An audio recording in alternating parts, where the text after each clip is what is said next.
pasensya na po, talagang kailangan na natin itanong ito. Ano ho ba ang inyong pong kaalaman, karanasan o informasyon? Kasi po, ang magiging timon talaga dito, ang presidente, di ho ba? Mismo. Kasi nasa kanya ho yung power, no? Nasa kanya po ang resources. Pero meron ho bang mga pagkakataon na hindi po magiging ganoon ka sincero ang aksyon ng presidente kasi baka umabot sa pintuan ng presidente ang iskandalong ito? Magandang katanungan nga ho yan, Sir Ted. Ano? Ako personally, nakita ko sa Ilocos Norte. I know that the President is not aware of what really happened. Pero doon pa lang ho sa Ilocos Norte, yung pinuntahan ho namin ng mga projects doon, talagang maanumalya na eh. Tapos meron pa nga ho doon na dineclare nilang force majeure.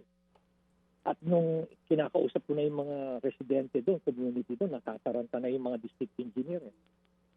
Dahil mali-mali yung binibigay nilang informasyon sa akin, tapos nung tinatanong ko na yung residente, hindi ho totoo yan. Ganun.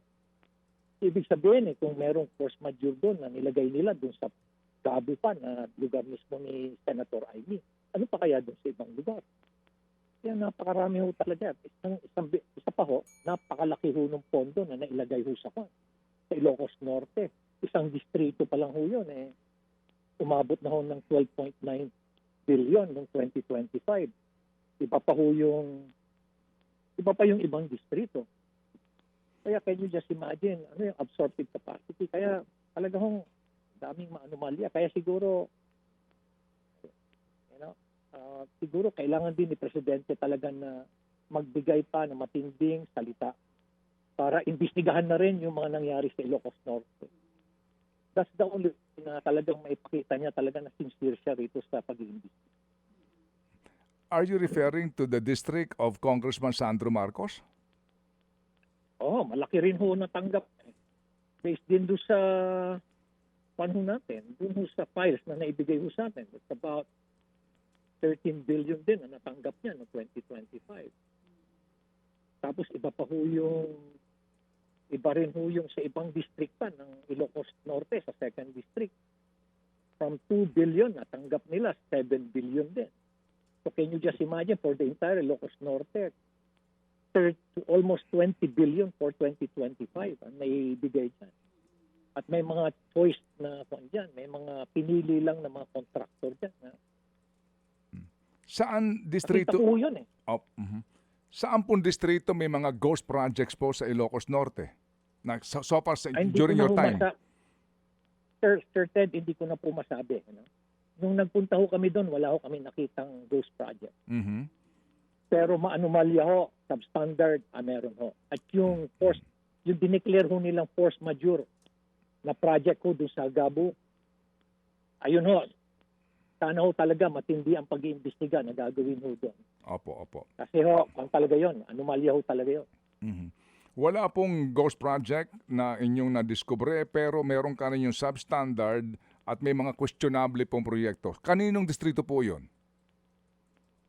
Ay sa Gabo po So kung Gabo, malamang mo siguro first district po 'yon ng Ilocos Norte.